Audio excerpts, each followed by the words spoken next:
Breaking out of Hollis Hall with urgency, you can feel through the screen. A real football-impacting move has been on our board. And it touches January defense, third down poise, and the heartbeat of this locker room. I'm talking about the exact kind of addition that lets a contender finish drives without blitzing and keeps the offense on script in the fourth.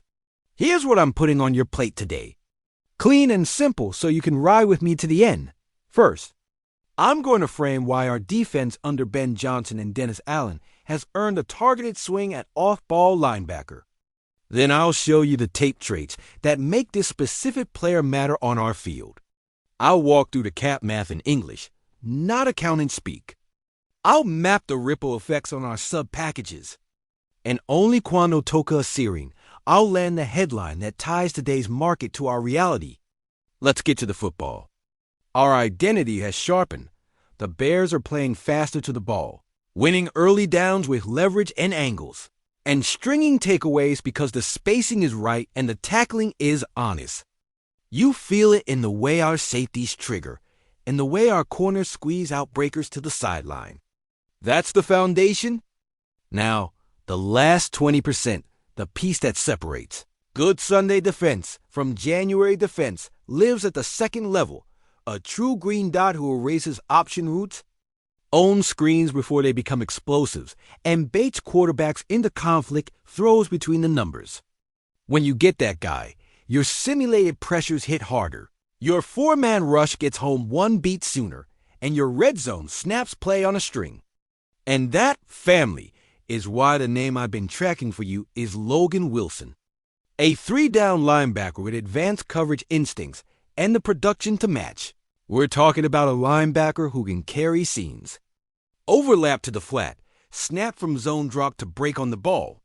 And this is my favorite part turn tips and overthrows into thefts. Watch his best tape and you'll see the catalog. Bait the pivot at 6 yards and jump the window. Wall the tight, end up the hash, and undercut the glance. Scrape over the top and finish in space without giving up yards after contact. He's not a flash and fade.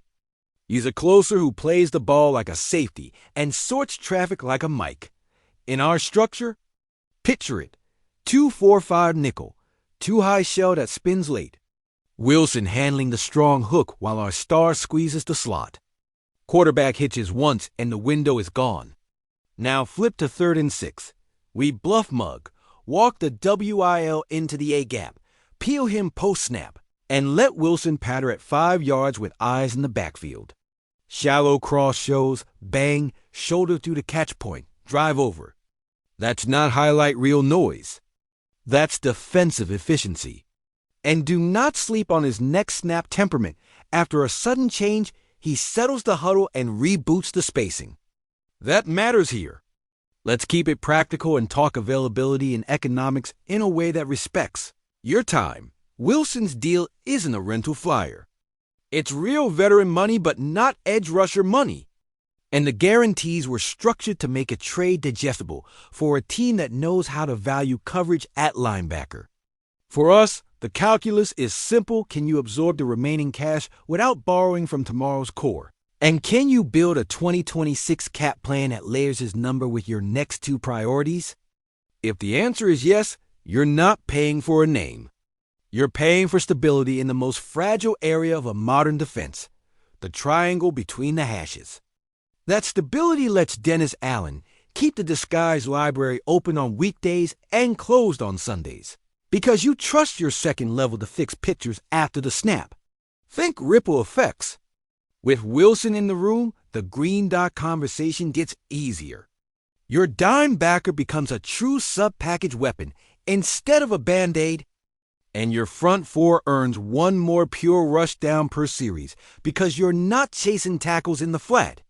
On base downs, he plays fast downhill without losing landmark.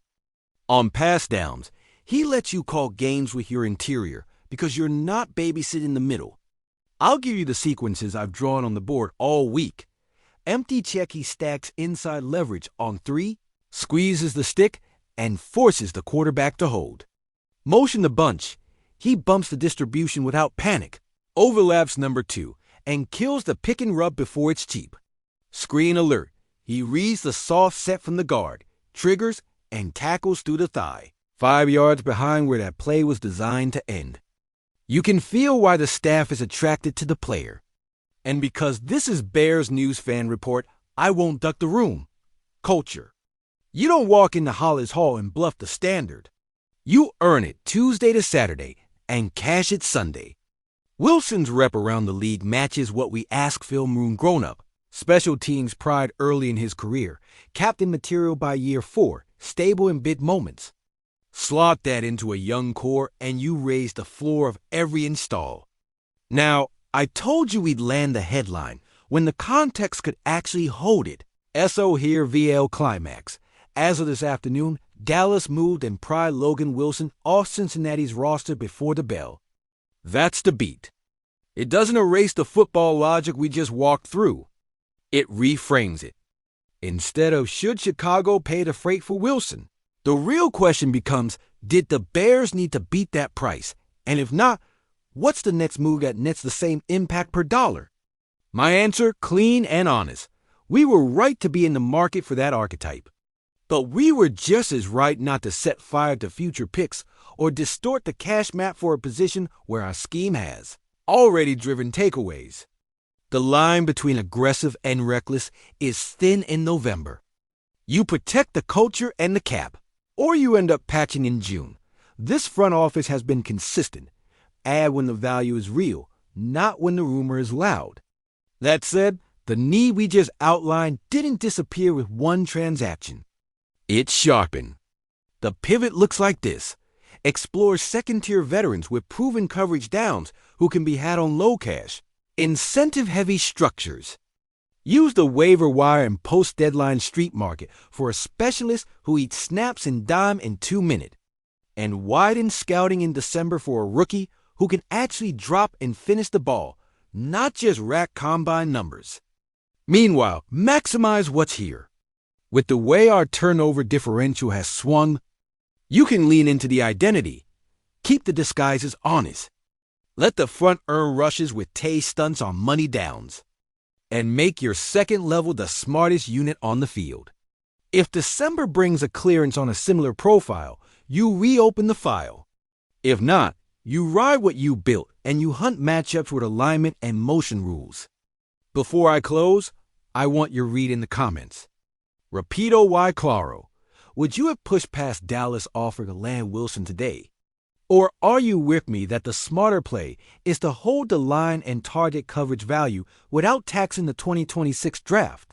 Which profile helps this defense more right now? A true Mike with route recognition, or a hybrid Will who lives in dime and closes sideline to sideline? And if you're GM for a minute, where's your hard stop on assets? Mid-round pick that escalates with playing time. Small cash plus void years, or no pick at all unless it's a clear upgrade over our green dot options. My final analysis. Short and professional. Logan Wilson would have fit our structure and raised the floor of every third down call. Dallas got him first. And that's fine. Chicago's path is still about disciplined team building and targeted edges, not impulse buys. Keep the defense growing under Allen. Keep the ball skills emphasis alive. And stay ready to pounce when the board gives you the same impact per dollar. If you value this kind of honest breakdown before the noise hits, subscribe, hit the bell, and drop a like. This channel is the Bears Room, where we tell you what's really on the board and why it matters on Sunday.